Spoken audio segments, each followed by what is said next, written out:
Happy birthday, ma'am. Magandang araw sa inyo, binibining maitong.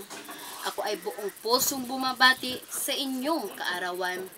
Sana po'y masaya kayo sa inyong kaarawan.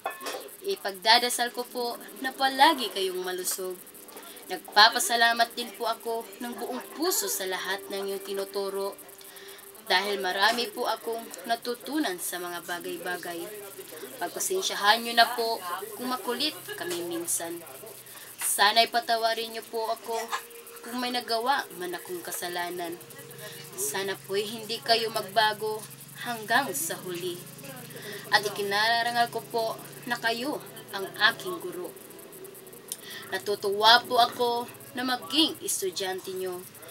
At sana po'y samahan niyo kami sa maayos na daanan. Maraming salamat po sa lahat-lahat. Buong puso po akong humihingi ng paumanhin at pasensya. Inuulit ko po, maligayang kaarawan sa inyo. Mahal na mahal ko po kayo at sana'y pagpalain kayo ng Diyos. Maraming salamat po.